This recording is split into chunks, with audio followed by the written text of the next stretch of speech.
मैं इसकी प्लेलिस्ट में रोज़ वीडियोस अपलोड कर रहा हूँ, आप लोग इन वीडियोस को देख सकते हो। पिछले वीडियो में हमने देखा था डेटा टाइप एंड क्वालिफायर्स। इस वीडियो में हम देखेंगे वेरिएबल्स एंड कॉन्स्टेंट्स। तो यहाँ पर आप इसकी डेफिनेशन देख सकते हैं। वेरिएबल एक तरह के स्टोरेज लोकेशन होते हैं जो कंप्यूटर मेमोरी में डाटा को स्टोर करते हैं। ये डाटा को स्टोर करते हैं कंप्यूटर की मेमोरी में। इनको आप एक बॉक्स की तरह सोच सकते हैं। वेरिएबल की वैल्यू आप बदल सकते हैं जब भी आप चाहें। तो आपको इससे थोड़ा आइडिया लग गया होगा कि वेरिएबल्स क्या होते हैं, लेकिन जब मैं इसको आपको अच्छे से एग्जांपल से आपको समझाऊंगा तो ये वेरिएबल्स आपको अच्छे से समझ में आ जाएंगे। अब देखते हैं कॉन्स्टेंट्स। कॉन्स्टेंट्स जैसे कि नाम से ही पता चलता है वो वैल्यूज़ होती हैं जो हमेशा सेम रहती हैं और कभी नहीं बदलती। तो कांस्टेंट क्या होते हैं? वो वैल्यूज़ जो बदलती नहीं। और वेरिएबल्स क्या होते हैं? वो वैल्यूज़ जिनका डाटा आप बदल सकते हो, जिनमें आप कोई भी वैल्यू रख सकते हो, मतलब उसमें कुछ भी स्टोर कर सकते हो, तो वो वेरिएबल्स होते हैं। तो चलो इनको अच्छे से देखते हैं। तो यहाँ पर मैंने आपको डेमोन्स्ट्रेशन के लिए ये एग्जांपल लिया है कि वेरिएबल क्या होते हैं। वेरिएबल एक कंटेनर की तरह होता है। जैसे कि मैंने पहले भी आपको बताया कि कंटेनर में पहले बहुत बार कह चुका हूँ, तो आपको उससे थोड़ा आइडिया लग गया होगा कि हम क्या बोलने वाले हैं। जिसमें हम एक स्पेशल टाइप की वैल्यू रख सकते हैं। एग्जाम्पल के लिए यहाँ पर आप देख सकते हो, ये फुटबॉल का कंटेनर है, ये बॉल्स का कंटेनर है, यानी इसमें आप बॉल्स रख सकते हो। जैसे मान लो ये कैरेक्टर डेटा टाइप का कंटेनर है, तो इसमें आप क्या कर सकते हो? कैरेक्टर्स को रख सकते हो। तो इस कंटेनर को क्या बोला जाएगा? वेरिएबल। इसमें आप ये बॉल रख सकते हो या फिर ये बॉल रख सकते हो। मान लो इस बॉल की वैल्यू 1 है, इस बॉल की वैल्यू 2 है, तो मतलब इसमें आप बॉल्स टाइप की वैल्यूज़ रख सकते हो जिनकी कीमत अलग हो सकती है। मतलब ये है कि वेरिएबल वो चीज़ होती है जिसमें हम एक सेम टाइप की वैल्यूज़ रख सकते हैं, लेकिन वो चेंज हो सकती हैं। कभी वेरिएबल में वैल्यू 1 है, कभी वेरिएबल में वैल्यू 2 है। और वैसे ही ये मान लो फुटबॉल का कंटेनर है, तो इसमें आप ये फुटबॉल रख सकते हो जो कि मान लो 200 रुपये की है, और ये फुटबॉल रख सकते हो जो 400 रुपये की है। तो इसका मतलब है आप इसमें फुटबॉल टाइप की वैल्यूज़ रख सकते हो। तो ये भी फुटबॉल हो सकती है या फिर ये फुटबॉल हो सकती है। तो मतलब वेरिएबल वो चीज़ें होती हैं जिनकी वैल्यूज़ चेंज हो सकती हैं, लेकिन वो कैसी वैल्यूज़ चेंज होंगी? सेम टाइप की। आप इस बॉल के कंटेनर में ये फुटबॉल को नहीं रखोगे, लेकिन इसमें आप ये वाली वैल्यूज़ चेंज कर सकते हो, यानी ये रख सकते हो या फिर ये रख सकते हो, कुछ भी रख सकते हो। तो इसका मतलब है वेरिएबल एक तरह का कंटेनर होता है जिसके अंदर की वैल्यूज़ हम चेंज कर सकते हैं। लेकिन वो वैल्यूज़ क्या हो सकती हैं? जैसे आप नंबर को स्टोर करने का एक वेरिएबल बनाए हो, तो आप उसमें नंबर्स को ही स्टोर कर सकते हो और नंबर्स को चेंज कर सकते हो उसमें। यानी अगर आपने उसमें पहले 10 को रखा है, तो उसके बाद में आप 20 को भी रख सकते हो या फिर 5 को रख सकते हो। तो उसमें आप नंबर्स की वैल्यूज़ को चेंज कर सकते हो। और वैसे ही आपने अगर कैरेक्टर को रखने के लिए एक वेरिएबल बनाया, तो उसमें आप कैरेक्टर्स की वैल्यू चेंज कर सकते हो। यानी अभी आपने उसमें ए रखा, फिर आप बी को रख सकते हो, और फिर उसमें आप फिर से ए को रख सकते हो। तो वेरिएबल आप समझ गए होंगे कि वेरिएबल एक तरह का कंटेनर होता है जिसमें हम एक स्पेशल टाइप की वैल्यूज़ को रख सकते हैं। और टाइप से क्या मतलब है? और मैंने आपको डाटा टाइप बताए थे कि किस टाइप के डेटा टाइप में हम क्या वैल्यूज़ रख सकते हैं। यहाँ पर मैंने एक मेमोरी बनाई है जिसमें ये सारी मेमोरी की लोकेशंस हैं, और ये एक सिंपल सा सी का प्रोग्राम है जो आपको डेमोन्स्ट्रेट करेगा कि वेरिएबल्स कैसे काम करते हैं।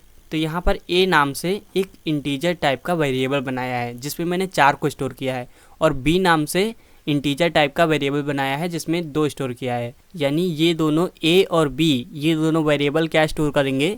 4 और 2, जो कि नंबर टाइप की वैल्यूज़ हैं। और उसके बाद में इन दोनों वैल्यूज़ को हम प्लस कर देंगे, ए वाली वैल्यू को और बी वाली वैल्यू को। इन दोनों को जब प्लस कर देंगे तो उसके बाद में हम इंटीजर टाइप का सी वेरिएबल बनाएंगे जिसमें हम इन दोनों की वैल्यूज़ को स्टोर कर देंगे। तो यही चीज़ मेमोरी में कैसे होती है मैं दिखाता हूँ। तो यहाँ पर आप देख सकते हो ये मेमोरी बनी है, ये मेमोरी की लोकेशंस हैं। और दूसरे तीसरे वाले की मैं बना नहीं सकता, आप उसको समझ सकते हो कि ये 11 होगा, ये 12 होगा, और ऐसे ही सारे नंबर्स होंगे इन लोकेशंस के। और यहाँ पर मैंने ये एग्जांपल के लिए लोकेशन लिखी है। रियल में लोकेशन का नंबर कितना भी बड़ा हो सकता है, आपकी मेमोरी के साइज़ पर डिपेंड है। यहाँ पर जैसे 50,500 होता लोकेशन नंबर, तो ऐसे भी हो सकता था। तो यहाँ पर मैंने इंट ए बराबर 4 किया, तो ये मेमोरी में कैसे वर्क होगा?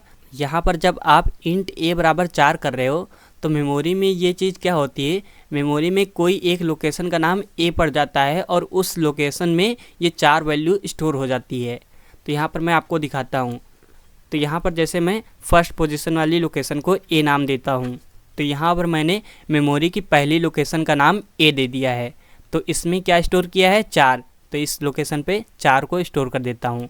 तो यहाँ पर 4 लिख दूँगा। और उसके बाद में मेमोरी के बी लोकेशन पर मुझे 2 को स्टोर करना है।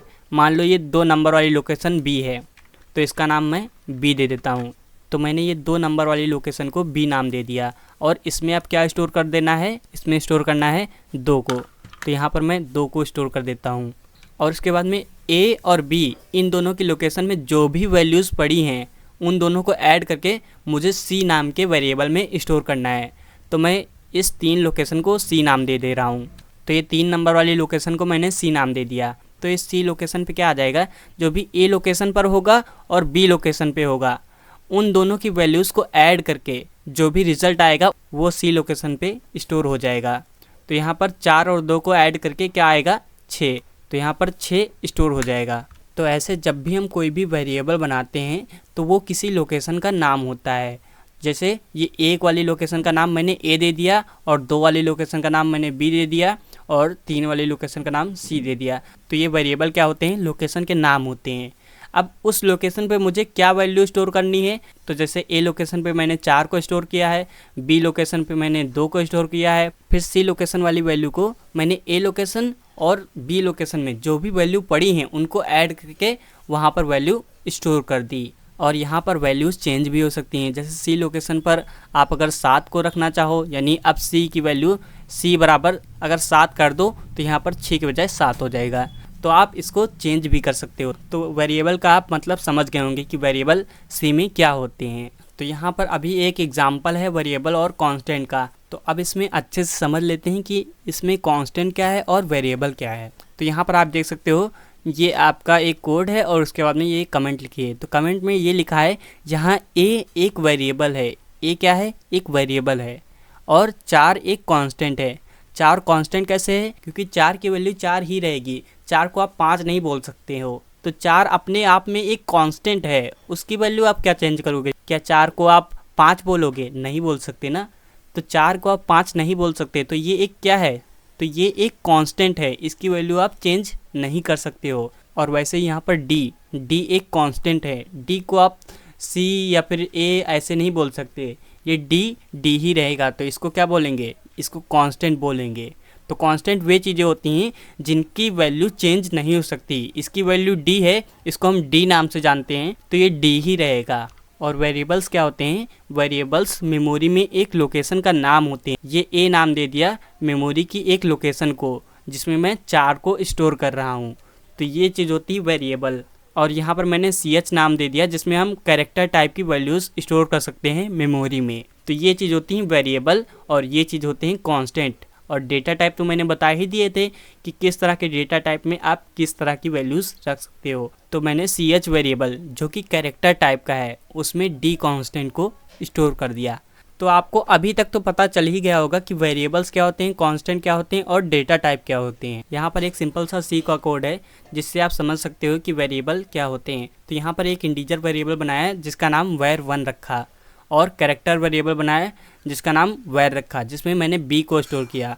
और उसके बाद में मैं यहाँ से इसको प्रिंट कर सकता हूँ इस var को यहाँ पे लिख के। तो यहाँ पर कुछ कांस्टेंट हैं जो उनके नाम के साथ में लिखे हैं। जैसे 213 ये एक इंटीजर कांस्टेंट है, यानी ये एक नंबर है। 475 ये भी एक इंटीजर कांस्टेंट है, यानी जो भी नंबर हैं उनको हम इंटीजर कांस्टेंट बोल रहे हैं।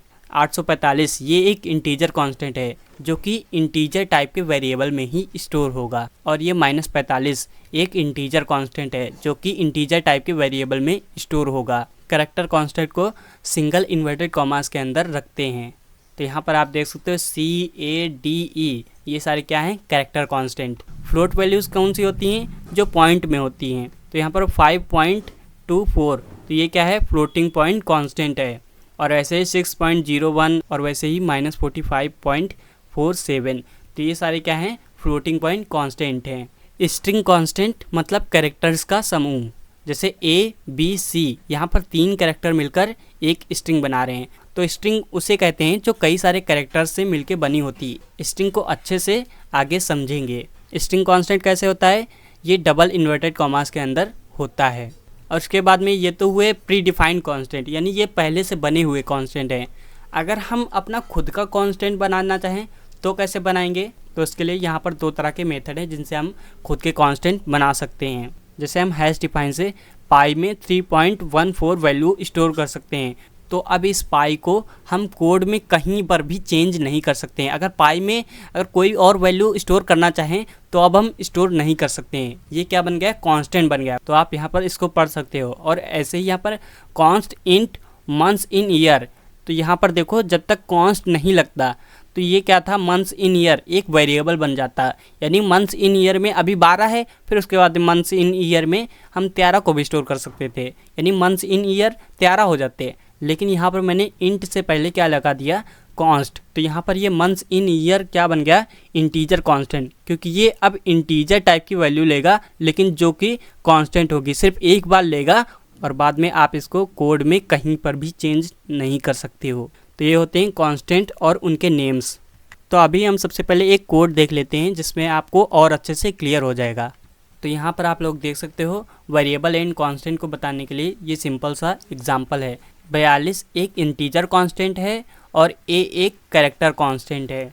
यहाँ पर नंबर नाम से एक वेरिएबल बना रहे हैं जो कि इंटीजर टाइप की वैल्यूज़ लेगा, यानी नंबर्स को लेगा। इस नंबर नाम के वेरिएबल में मैंने 42 को स्टोर कर दिया और यहाँ पर लेटर नाम से एक कैरेक्टर डेटा टाइप का वेरिएबल बना रहा हूँ जिसमें मैंने ए कैरेक्टर को स्टोर कर दिया।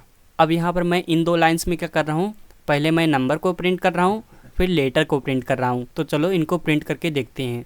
तो यहाँ पर आप लोग देख सकते हैं ये नंबर और लेटर दोनों प्रिंट हो चुके हैं। तो यहाँ पर अभी 42 प्रिंट हो रहा है ना। अब मैं इस नंबर में 43 को स्टोर कर देता हूँ।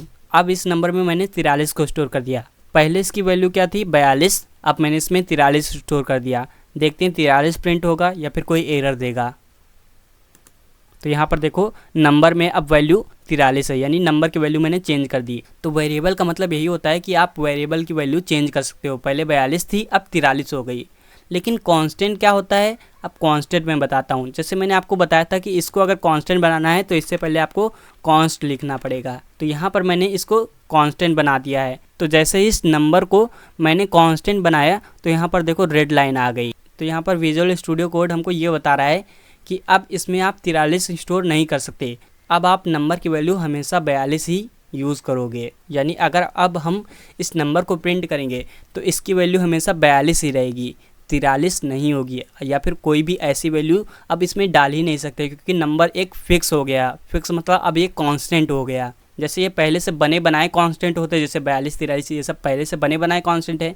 मैंने अपना खुद का कांस्टेंट बनाया जिसका नाम मैंने नंबर दे दिया। अगर आपने अभी तक अच्छे से वीडियोस देखे हैं तो आपको बताना है इंट डाटा टाइप और कैरेक्टर डेटा टाइप के वेरिएबल्स का साइज़ क्या होता है। आपको इनको बाइट्स में बताना है, जो कि मैंने पहले बताया है एक वीडियो में।